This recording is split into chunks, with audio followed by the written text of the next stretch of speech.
അയോധ്യയിലെ രാമക്ഷേത്രത്തിൽ പ്രാണപ്രതിഷ്ഠ ചടങ്ങ് പൂർത്തിയായി. പ്രധാനമന്ത്രി നരേന്ദ്രമോദി കാർമ്മികത്വം വഹിച്ച ചടങ്ങിൽ ഉത്തർപ്രദേശ് മുഖ്യമന്ത്രി യോഗി ആദിത്യനാഥ്, RSS മേധാവി മോഹൻ ഭാഗവത്, ഗവർണർ ആനന്ദിബെൻ പട്ടേൽ, രാമക്ഷേത്ര ട്രസ്റ്റ് ചെയർമാൻ മഹന്തി നൃത്യ ഗോപാൽ ദാസ് എന്നിവരും പൂജാ ചടങ്ങുകളിൽ ഭാഗമായിരുന്നു.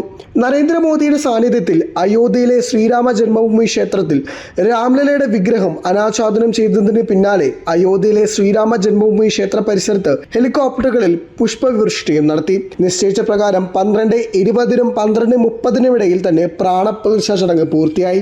ദർഭപുല്ലുകളിൽ തയ്യാറാക്കിയ പവിത്രം ധരിച്ചാണ് പ്രധാനമന്ത്രി പൂജാ ചടങ്ങുകളിൽ പങ്കെടുത്തത്. ചടങ്ങിന് സാക്ഷ്യം വഹിക്കാൻ VVIPയുടെ വൻ താരനിര അയോധ്യയിലുണ്ടായിരുന്നു. അമിതാഭ് ബച്ചൻ, അഭിഷേക് ബച്ചൻ, ചിരഞ്ജീവി, രാം ചരൺ, ആലിയ ഭട്ട്, രൺബീർ കപൂർ, വിക്കി കൗശൽ, കത്രീന കൈഫ്, രജനികാന്ത്, ഹരിഹരൻ, ശങ്കർ മഹാദേവൻ, രോഹിത് ഷെട്ടി, രാജ്കുമാർ ഹിറാനി, ആയുഷ്മാൻ ഖുറാന, മാധുരി ദീക്ഷിത്, ഹേമ മാലിനി, പവൻ കല്യാൺ, മാധുർ ഭണ്ഡാർക്കർ, സുഭാഷ് കോയ്, ഷഫാലി ഷാ, വിപുൽ ഷാ, രൺദീപ് ഹുഡ, ആദിനാഥ് മങ്കേഷ്കർ, അനു മാലിക്, സോനു നിഗം, സച്ചിൻ ടെണ്ടുൽക്കർ, അനിൽ കുംബ്ലെ, വിരാട് കോഹ്ലി എന്നിവരും ചടങ്ങിന് സാക്ഷ്യം വഹിക്കാനെത്തിയിരുന്നു. പ്രതിഷ്ഠാ ചടങ്ങിനായി മോദി 11 ദിവസത്തെ വ്രതം അനുഷ്ഠിച്ചിരുന്നു.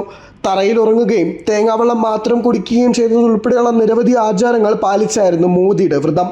ഉത്തരേന്ത്യൻ നഗര ശൈലിയിൽ നിർമ്മിച്ച ക്ഷേത്രം പണിയുന്ന തൊഴിലാളികളുമായി ചടങ്ങിന് പ്രധാനമന്ത്രി സംവദിക്കും.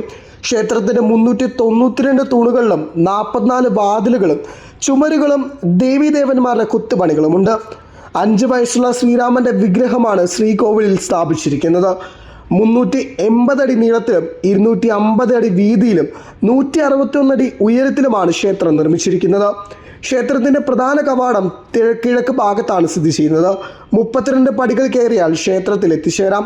ആകെ 5 മണ്ഡപങ്ങളാണ് ക്ഷേത്രത്തിലുള്ളത്. നൃത്തമണ്ഡപം, രംഗമണ്ഡപം, സഭാമണ്ഡപം, പ്രാർത്ഥനാ മണ്ഡപം, കീർത്തന മണ്ഡപം എന്നിവയാണവ.